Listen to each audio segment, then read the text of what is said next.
Hello बच्चों, आज हमारा क्लास 7 का ग्रे सेल्फ है, लेसन 5।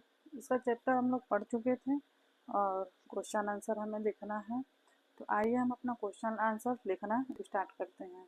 लेसन का नाम है वायु, ध्वनि एवं मृदा प्रदूषण।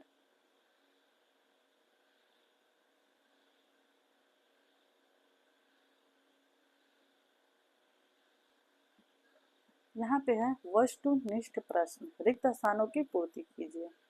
पहले का क है रसायनों का छिड़काव के लिए हानिकारक है। तो इसका रसायनों का छिड़काव के लिए हानिकारक है। जो रसायन का छिड़काव होता है दवाइयों का, वो किस चीज़ के लिए हानिकारक होता है?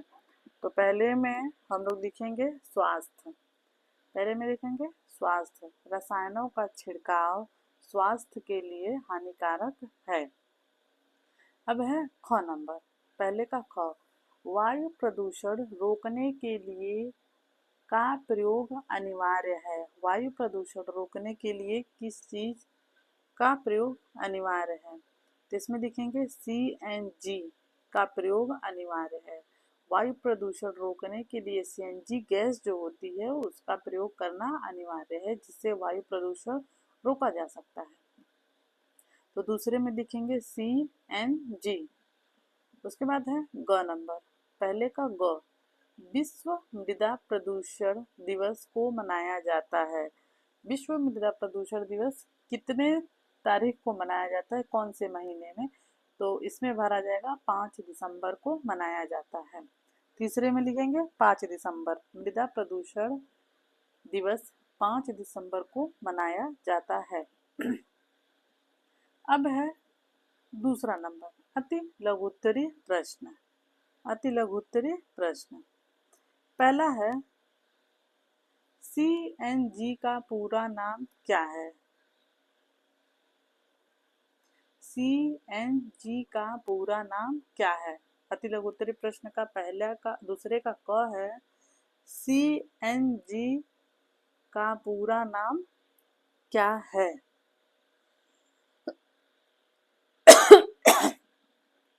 तो इसका लिखेंगे compressed natural gas. Compressed natural gas. CNG का पूरा नाम कंप्रेस्ड नेचुरल गैस है। ऐसे लिखेंगे CNG का पूरा नाम कंप्रेस्ड नेचुरल गैस है। हो गया। अब है दूसरे का ख, भोपाल गैस त्रासदी में कौन सी गैस का रिसाव हुआ था? दूसरे का ख का आंसर लिखेंगे, भोपाल गैस त्रासदी में मिक गैस का रिसाव हुआ था। इसका आंसर एक बार और देख लीजिए। भोपाल गैस त्रासदी में मिक गैस का रिसाव हुआ था। एक बार और रिपीट कर दे रही हूँ, भोपाल गैस त्रासदी में मिक गैस का रिसाव हुआ था। अब है तीसरा नंबर, लघु उत्तरीय प्रश्न। तीसरा है लघु उत्तरीय प्रश्न। तीसरे का क है, ध्वनि प्रदूषण के कोई 2 कारण बताइए। क्या लिखना है हमें? कारण लिखना है। लघु उत्तरीय प्रश्न है, ध्वनि प्रदूषण के कोई 2 कारण। पहला है, तीसरे का क का आंसर लिखेंगे हम लोग, उसमें पहला नंबर डाल के, मोटर कार, ट्रक, बस आदि के हार्न से निकलती आवाजें। एक बार और, मोटर कार, ट्रक, बस आदि के हार्न से निकलती आवाजें। अब है उसी में दूसरा पॉइंट, 2 कारण पूछा है ना। दूसरा है, पटाखों के द्वारा निकली आवाजों से ध्वनि प्रदूषण होता है। फिर एक बार और, पटाखों के द्वारा निकली आवाजों से ध्वनि प्रदूषण होता है। अब है ख नंबर, लघु उत्तरीय प्रश्न तीसरे का ख। पटाखों में पाए जाने वाले रासायनिक कारकों के नाम लिखिए। जो पटाखों में रासायनिक पदार्थ पाए जाते हैं उनके नाम बताना है। तो लिखेंगे, आंसर लिखेंगे इसका, बारूद, बारूदी बम एवं पटाखों में कार्बन, सल्फर तथा पोटेशियम नाइट्रेट जैसे रासायनिक पदार्थ होते हैं। एक बार और, इसका आंसर, बारूदी बम एवं पटाखों में कार्बन, सल्फर तथा पोटेशियम नाइट्रेट जैसे रासायनिक पदार्थ होते हैं। अब है चौथा नंबर, लघु उत्तरीय दीर्घ लघु उत्तरीय प्रश्न। चौथा है दीर्घ लघु उत्तरीय प्रश्न। चौथे का क है, वायु प्रदूषण कैसे होता है, उसके बचाव के कोई 4 उपाय लिखिए। वायु प्रदूषण कैसे होता है और उसके बचाव के कोई 4 उपाय लिखिए।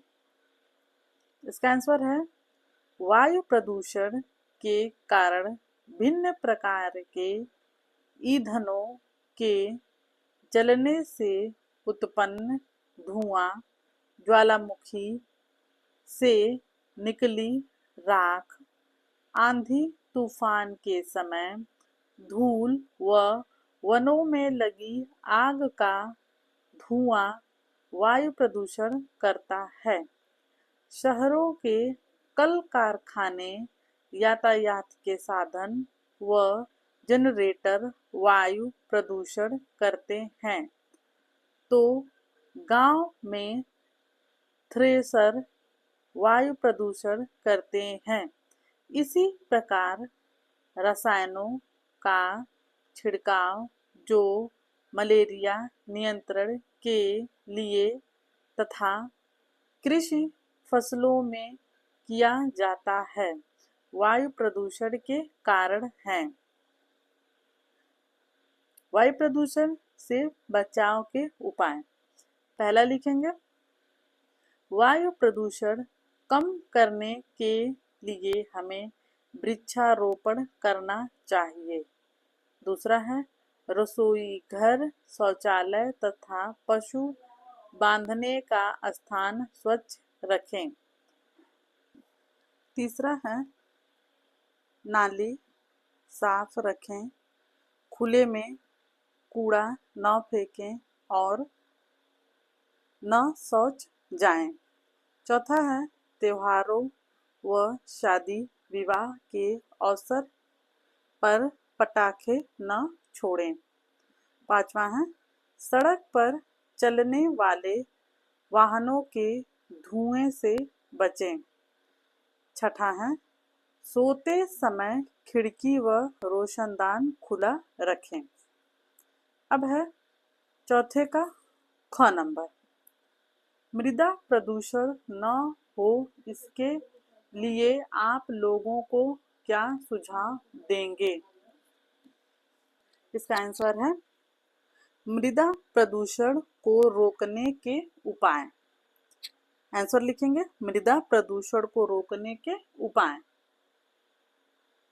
पहला है, घरेलू कचरे पर नियंत्रण, कूड़ा फेंकने का उचित प्रबंध हो। दूसरा है, जल निकासी की उत्तम व्यवस्था, नालियों में कचरे को न बहाएं, नदियों में कचरे को न बहाएं। अब है तीसरा नंबर, वनों की कटाई पर रोक, अधिक से अधिक पौधे लगाएं। चौथा है, अपशिष्ट सामग्री की रिसाइक्लिंग कर पुनः प्रयोग करें। पांचवा है, मृदा के उपयोग के लिए शासन द्वारा निर्धारित मापदंडों तथा नियमों का पालन करें। यहाँ पे हमारा ये लेसन समाप्त होता है। अगला लेसन है हमारा 7वां, प्राथमिक उपचार। आप लोग इसको लिख लीजिएगा कॉपी में। अगर वीडियो पसंद आए तो चैनल को सब्सक्राइब करिएगा, लाइक करिएगा, कमेंट करिएगा और शेयर करिएगा। तब तक के लिए हम अपना क्लास यहीं पे बंद करते हैं। धन्यवाद।